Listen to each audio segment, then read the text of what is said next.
I am Rebekah, wife of Isaac, mother of 2 sons as different as day and night. They say a mother's heart is divided equally between her children, but mine was not. My life is not just about love or sacrifice, but about the consequences of obeying God while carrying our own human weaknesses. It all began with a prophecy and a decision that to this day, I wonder if it was the right one. The story I am about to tell is not just mine. It is the story of 2 men, 2 nations, and a God who fulfills promises even amid human imperfections. My pregnancy was an experience that no other mother seemed to understand. From the first few months, I felt movements that were more than just simple kicks. My womb seemed to be the battlefield of an invisible war. There were moments when the pain was so intense that I wondered if I could continue. One night, unable to bear the restlessness, I left the tent and went to a more secluded place. The desert was silent, except for the sound of the wind and the soft rustling of the dunes. I sat on the cold ground, hands on my belly, and cried out to the Lord. "Why is this happening to me, God?" My voice echoed in the vastness. "Why do I feel this constant struggle within me?" It was then that an answer came, not as a voice, but as a certainty that filled me. 2 nations are in your womb. 2 peoples will be separated. One will be stronger than the other, and the older will serve the younger. Those words were engraved in me like a seal. I returned to the tent that night with a weight greater than I had ever felt. It was not just 2 babies, it was 2 destinies, 2 nations that would arise from me. When the time came for childbirth, God's words were confirmed. Esau was born first, covered in hair and with reddish skin that seemed alive like fire. He cried loudly, demanding attention, as if he were already claiming his position. But right behind him came Jacob, holding onto Esau's heel. His arrival was silent, almost as if he wanted to observe the world before taking his place in it. As I held them in my arms for the first time, the prophecy echoed in my mind. How could I love both sons equally when I knew one was destined to lead and the other to serve? As they grew, the differences between Esau and Jacob became even more evident. Esau was everything Isaac admired: strong, adventurous, fearless. He loved the desert and would spend days hunting, bringing fresh meat that Isaac loved. Esau had an energy that seemed to dominate any environment. Jacob, on the other hand, was reserved and introspective. He preferred the calm, methodical tasks of the tent. While Esau was always on the move, Jacob would observe and learn. There was a quiet wisdom in him, something I recognized and admired. One night, as we watched the boys play, Isaac remarked, "Jacob is like you, Rebekah. But Esau, he is a born leader. He has the strength to carry my name." I didn't respond, but his words stayed with me. Isaac did not know of the prophecy, and I did not have the courage to tell him. He saw Esau as the natural heir, the firstborn who would carry on the legacy. But I knew that God had other plans. These differences became even more apparent one afternoon that changed everything. Esau had spent the day hunting under the scorching sun. When he returned, he was exhausted, barely able to stand. He entered the tent and smelled the stew Jacob was preparing. "Give me some of that stew," he asked, his voice hoarse with hunger. Jacob lifted his eyes from the fire, observing his brother with a calm, calculated demeanor. "First, sell me your birthright," he said, his tone almost like a challenge. I was folding cloaks in the corner of the tent, frozen by Jacob's audacity. Esau laughed, as if the idea were absurd. "What good is the birthright to me if I'm about to die? Fine. Take it. Now give me that food." As Esau devoured the dish, I felt a wave of concern. He didn't value what he had. He was impulsive, living only to satisfy his immediate desires. When Esau left the tent, Jacob looked at me. "He doesn't care, mother," he said, almost in a whisper. I stared at him for a moment before responding. "But God cares. And what you just did may be more important than you realize." Those words stayed with me that night. The sale of the birthright had confirmed what I feared: Esau was not ready to lead. But what did that mean for us as a family? How could I ensure that God's promise would come to pass without destroying what Isaac believed to be the future? The sale of the birthright seemed to hold no significance for Esau. He went on with his life as if nothing had happened, laughing loudly, hunting, telling stories of his desert adventures. For him, it was just a fleeting moment, a trivial exchange. But for Jacob and me, it meant something far greater. Jacob didn't mention what had happened, but I could see in his behavior that he understood the significance of what Esau had disregarded. He had become more introspective, as if carrying the weight of a responsibility he didn't fully comprehend. One afternoon, while we worked in the tent, Jacob finally broke the silence. "Mother," he began, his voice hesitant. "What exactly does the birthright mean?" I stopped what I was doing and looked at him. It was a simple question, but full of meaning. "It's much more than an inheritance, Jacob," I explained. "It's the leadership of the family, the blessing that God gives to guide the next generation. It's a sacred bond between God, the land, and the chosen one." Jacob nodded slowly, absorbing my words. "So, if Esau gave this to me, does that mean I am now the heir?" "God has already chosen you, my son," I replied, holding his hands. "But there is something more. Your father's blessing is still necessary. And that blessing, Jacob, will not be given easily." Jacob lowered his eyes, as if feeling the weight of what I was saying. He knew that, although the birthright was truly his, it still needed to be acknowledged by Isaac. And that wouldn't be simple, for Isaac loved Esau and saw him as the natural heir. As Jacob matured with this knowledge, Esau remained oblivious. He continued living in the present, never thinking of the future. But the difference between them was clear to me. Jacob was patient, observant. Esau, on the other hand, was impulsive and lived for the moment. It was during this time that I began to realize that the fate of my sons would not unfold naturally. I would have to act, even if it meant challenging traditions and facing the consequences. The years passed, and with them, the signs that Isaac was aging became more evident. His sight, which had already been weak, was now nearly completely gone. He began to rely more on me for simple tasks but remained firm in his determination to ensure that Esau received the blessing. One night, while adjusting the covers over him, Isaac said something that made my heart race. "Rebekah," he said, his voice tired, "I will call Esau soon to prepare a feast for me. I want to give him the blessing before my time is up." My hands trembled slightly as I covered him. "Esau is strong," I replied, trying to sound calm. "He will be a great leader." Isaac smiled, but I quickly turned away, pretending I had something else to do. Inside, I knew the time to act had arrived. I couldn't allow Esau to receive the blessing. Not because I didn't love him, but because I knew that God's promise was for Jacob. That night, I sat alone outside the tent, gazing at the stars. "Lord," I cried, my voice low, "show me what I must do. Give me the courage to fulfill your will." At dawn, I called Jacob for a private conversation. He came to me with a look of curiosity mixed with concern. "What is it, mother?" he asked. "Your father is about to bless Esau," I began, my voice firm yet filled with emotion. "But that blessing belongs to you. God has chosen you, Jacob. Now, we must ensure that it happens." Jacob frowned, confused. "How can I receive the blessing?" "He plans to give it to Esau." "We'll make him think you're Esau," I replied, leaning toward him. "It will be risky, but it's necessary." Jacob stepped back, clearly uncomfortable. "Deceive my father? What if he finds out? What if I am cursed instead of blessed?" I approached and held his face with both hands. "Let the curse fall on me," I said, my voice firm. "Trust me, Jacob. This is God's will." Though still hesitant, Jacob finally agreed. I explained the plan in detail. We would prepare Isaac's favorite meal with goat meat from the flock. We would cover Jacob's arms and neck with goat skins to imitate Esau's rough skin, and he would wear his brother's clothes to carry his scent. As we worked together, the tension was palpable. Jacob was silent, his hands trembling as he placed the goat skins on his arms. I adjusted his clothes and looked into his eyes. "Remember, my son," I said, "this is more than a deceit. It is the fulfillment of a divine promise." He nodded, took a deep breath, and entered Isaac's tent.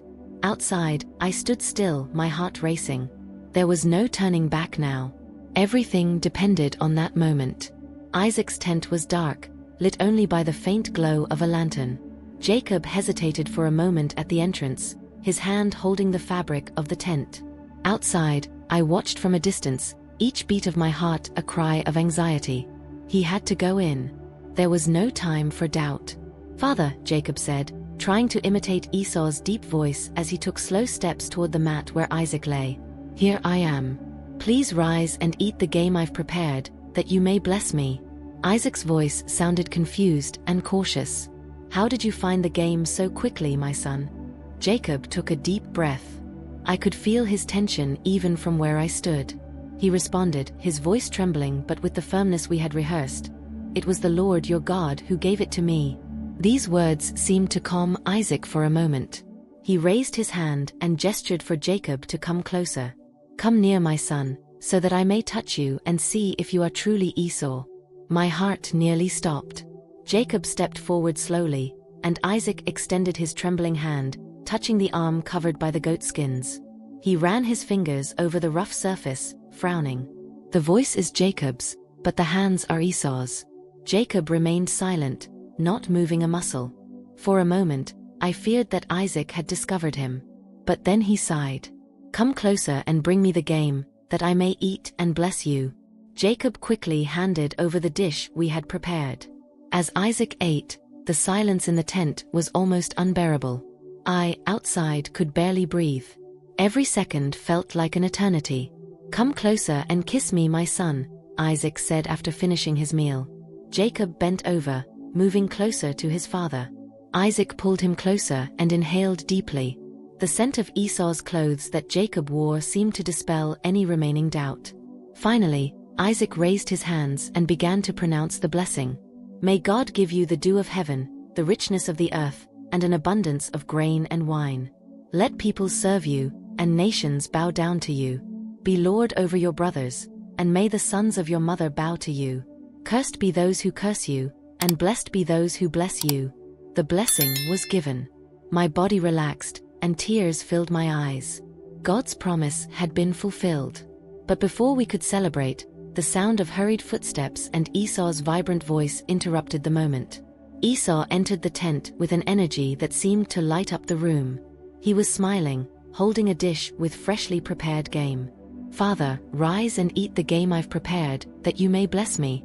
Isaac, still seated, stopped for a moment. The confusion on his face was evident. "Who are you?" he asked, his voice hesitant. "I am Esau, your firstborn," he responded, not understanding the question. Isaac's face went pale, his expression shifting from confusion to panic. "Then who brought the game before you and received the blessing?" "I have blessed him, and he will be blessed." Esau's cry was like the sound of a storm, echoing throughout the camp. "Father, bless me too. Do you have no blessing left for me?" "I have made him your lord," Isaac replied, his voice laden with sorrow. "And all his brothers will serve him. I have nothing left to give you." Esau fell to his knees, his hands on his face, sobbing. His pain was palpable. I watched from a distance, my heart heavy with the weight of my actions. His pain was something I never wanted to cause, but I knew it was inevitable. Suddenly, Esau raised his head, and his eyes were filled with hatred. "When the days of mourning for my father are over, I will kill Jacob." These words froze my blood. Esau was impulsive, but he did not make empty threats. He had the strength and determination to fulfill his promise. I needed to act quickly to protect Jacob. After that night, the tension in the camp became unbearable. I knew Esau was seething with anger, and his presence was like a storm about to explode. Isaac, on the other hand, was silent, thoughtful, perhaps feeling the weight of what had happened but lacking the courage to confront it directly. I called Jacob at dawn. "You must leave," I said, my voice firm despite the knot in my throat. "Esau plans to take your life. Go to my brother Laban's house, and stay there until his anger passes." Jacob hesitated, his gaze full of doubt and fear. "And you, mother? How will you stay here with Esau?" "I will be fine," I answered, placing my hand on his face. "My duty is to protect you. Go, my son. God will be with you." I spoke with Isaac, suggesting that Jacob be sent to find a wife from Laban's house. Isaac agreed, still unaware of the full extent of the conflict between the sons. "Yes," he said with a slight nod. "He will find a worthy wife there. It will be good for him to be away for a while." The farewell was brief but painful. I hugged Jacob tightly, holding back tears. As he left, disappearing into the horizon, I felt as though a part of me had been torn away. Esau, on the other hand, became even more distant. He barely spoke to me, and when he did, his words were filled with bitterness and contempt. He sought refuge in Isaac's company and in his hunting, but his anger was evident in everything he did. "You always preferred Jacob," Esau said one night, his voice full of resentment. "And now he's gone, and I'm still here. But what's left for me?" There were no words I could say to ease his pain. Everything I had done was to fulfill God's will, but that didn't erase the suffering I had caused. My family was irreparably divided, and the guilt weighed on my heart like a stone. At night, I would sit alone under the starry sky, praying for God to bring peace to the hearts of my sons. I knew I had fulfilled His will, but the price seemed too high. The silence of the desert felt louder now. Esau had become a stranger, though he still lived under the same roof. Isaac, though blind, sensed the growing distance between us. And Jacob, the son I had protected and favored, was far away, out of reach of my hands and eyes. At night, when the camp grew quiet, I would sit alone outside the tent, gazing at the stars. The sky, always constant, seemed to mock the unrest inside me. I wondered if Jacob also looked at those same stars and thought of me. Was he safe? Was he well? And Esau? Would he ever find the peace that seemed so far away? The words of the prophecy continued to echo in my mind. The older will serve the younger. I had believed them with such conviction that my whole life had shaped itself around them.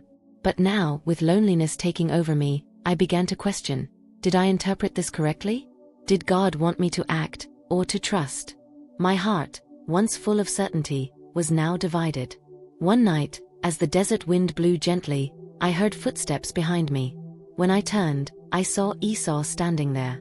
His face was serious, but his eyes carried something beyond anger, a deep hurt. "You're always here, looking at the sky," he said, crossing his arms. "Is it Jacob you're looking for up there?" I took a deep breath, trying to control the emotion that threatened to spill over. "I'm praying," I answered calmly. "For Jacob, for you, for us." Esau laughed bitterly and approached. "For us? After everything you've done?